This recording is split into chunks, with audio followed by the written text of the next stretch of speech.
बच्चों, हम लोगों ने कल नाइट्रोजन पढ़ा था, आज है नाइट्रोजन के यौगिक। अब इस चैप्टर में नाइट्रोजन के यौगिक में सबसे पहले हमें पढ़ना पड़ेगा अमोनिया। बहुत ही महत्वपूर्ण है, आप लोग हाई स्कूल में भी पढ़ चुके हैं। अमोनिया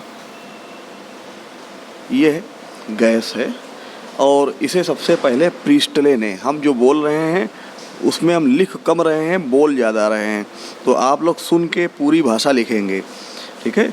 इसे सबसे पहले प्रीस्टले ने नवसादर और चूने की क्रिया से बनाया। सबसे पहले प्रीस्टले ने इसे नवसादर और चूने की क्रिया से बनाया। क्या है नवसादर? NH4Cl प्लस चूना क्या है? CaOH का होल ट्वाइस। इसकी क्रिया से बनाया। और कैसे बनाया ये देखें, हम इसके दो मॉलिक्यूल लेंगे, ये निकल जाएगा CaCl2 और यहाँ से 2H निकाल के इसमें डाल देंगे, 2H2O हो जाएगा और यहाँ 2 NH3 बचेंगे, ये बन गया अमोनिया, ठीक है। तो सबसे पहले प्रीस्टले ने इसे नवसादर और चूने की क्रिया से बनाया और इसका नाम क्षारीय वायु रखा। बर्थेलो ने, अब यहाँ नाम दूसरा चेंज हो गया, बर्थेलो ने इसे नाइट्रोजन और हाइड्रोजन का यौगिक बताया और डेवी ने इसका अणुसूत्र NH3 दिया। क्लियर हो गया। अब आते हैं बनाने की विधियाँ, यही सबसे महत्वपूर्ण हमको पढ़नी है, बनाने की विधियाँ। और सबसे पहले सामान्य विधियों पे आते हैं। सामान्य विधियों में नंबर 1 है धातु नाइट्राइडों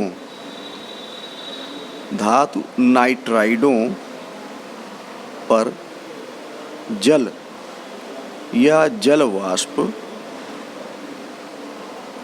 की क्रिया से। धातु नाइट्राइड, अच्छा अब ये हम आपको बताएं कि नाइट्राइड बनेंगे कैसे, ठीक है। हमें नाइट्राइड अगर बनाना है तो हम एक अलग कागज़ पे बनाते हैं। जैसे मान लीजिए हम इस पे बना रहे हैं, हमें नाइट्राइड बनाना है, तो मान लीजिए मैग्नीशियम नाइट्राइड बनाना है, तो मैग्नीशियम का संकेत लिखा, नाइट्राइड का संकेत लिखा, अब इनकी संयोजकता लिखी, इसकी संयोजकता लिखी, अब इसकी संयोजकता का गुणा इधर, इसकी संयोजकता का गुणा इधर। अब सूत्र क्या बन गया? Mg में 3 का किया, N में 2 का किया, Mg3N2। ये है मैग्नीशियम नाइट्राइड, ठीक है।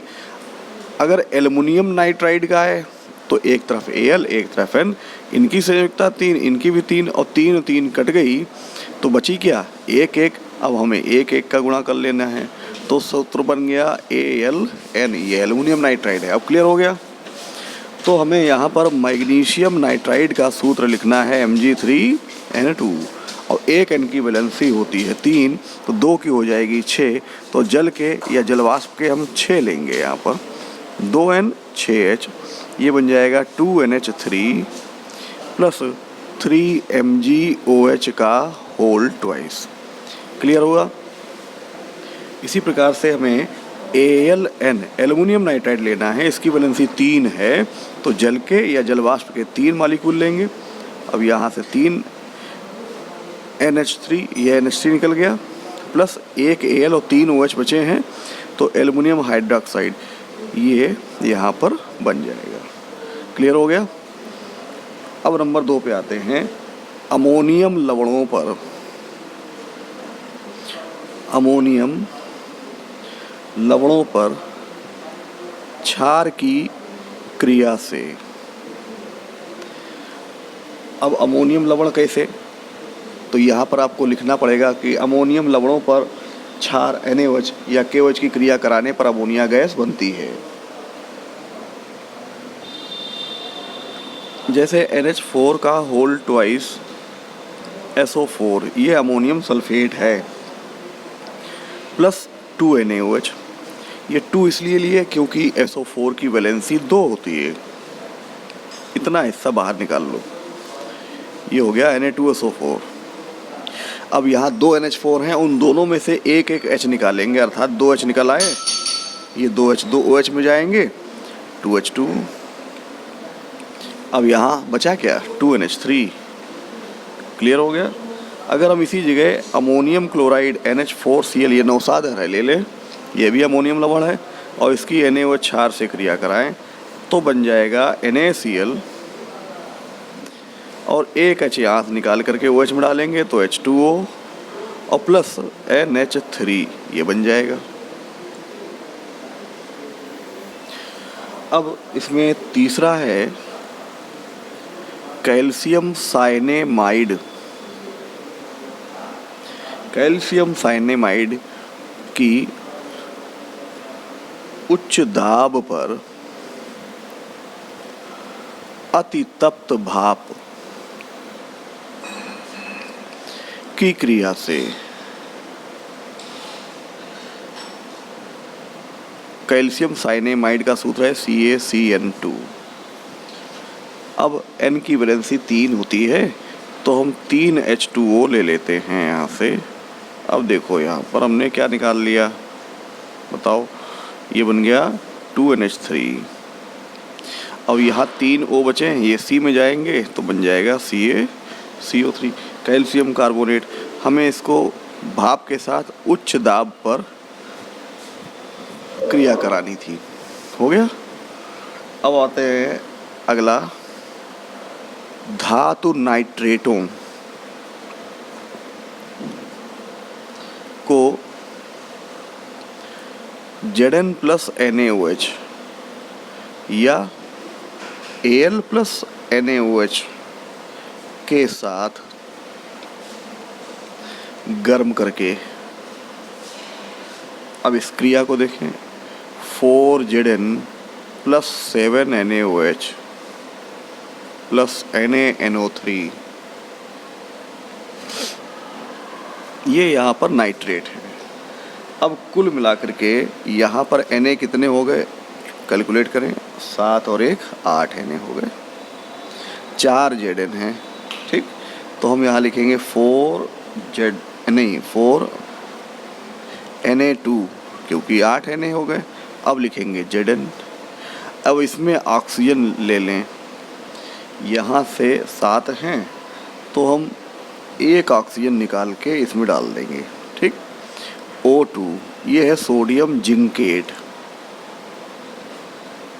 अब यहाँ पर 7 ये हाइड्रोजन हैं तो 7H में से 3H N में जाएंगे और तब बनेगा अमोनिया NH3।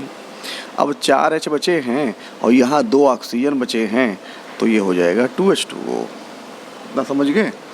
अब हम इसी प्रकार से 8Al plus 5NaOH plus 3NaNO3 और प्लस 2H2O,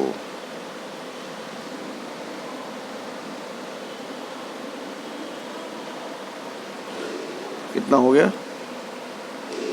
नाइट्रोजन यहाँ पर 3 है तो सबसे पहले हम 3NH3 बाहर कर लेते हैं। हाइड्रोजन देखिए 9 आ गए, 4 ये हैं, 5 ये, 9 हैं पूरे पूरे।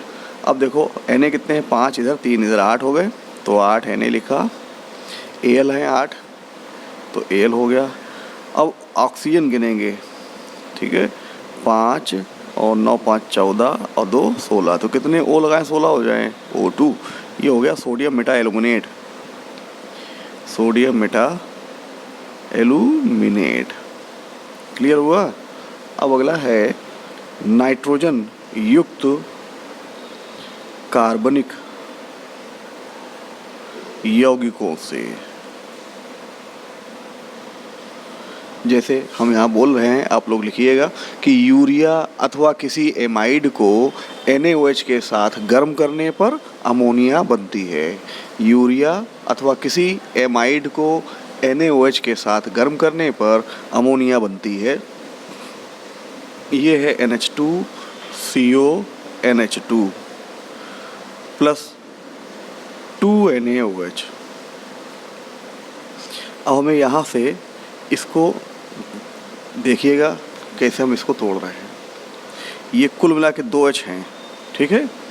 तो हम ऐसे करते हैं कि 2H में से एक H इसको दे देते हैं, एक H इसको दे देते हैं। ये कितने NH3 हो गए, 2NH3, ठीक है। अब बीच वाले पार्ट में इतना हिस्सा जो बचा हुआ है इसको उठा के इसी में लगा दो। Na गिनो कितने हैं 2, C कितना है 1, O 2 ऑक्सीजन इधर है 1 इधर है, 3 हो गए, Na2CO3। क्लियर हो गया। अब हम यहाँ पर एमाइड लेते हैं, जैसे RCONH2 ये एमाइड है, और प्लस HONA ये हमने क्षार लिख लिया, थोड़ा उल्टा करके लिखा है, इससे निकल जाएगा NH3 प्लस RCOONA, ये सोडियम लवण बन गया। क्लियर हो गया। अगर हम यूरिया को केवल डायरेक्ट यूरिया के साथ ही गर्म करें, यानी एक यूरिया और ले लें, यूरिया के 2 अणुओं को डायरेक्ट गर्म करते हैं और ये 110 डिग्री सेंटीग्रेड पे हीट करेंगे, तब हम यहाँ से भी अमोनिया निकाल लेंगे। और इस क्रिया में एक सफ़ेद ठोस पदार्थ शेष बचता है जिसे बाईयूरेट कहते हैं। क्या कहते हैं?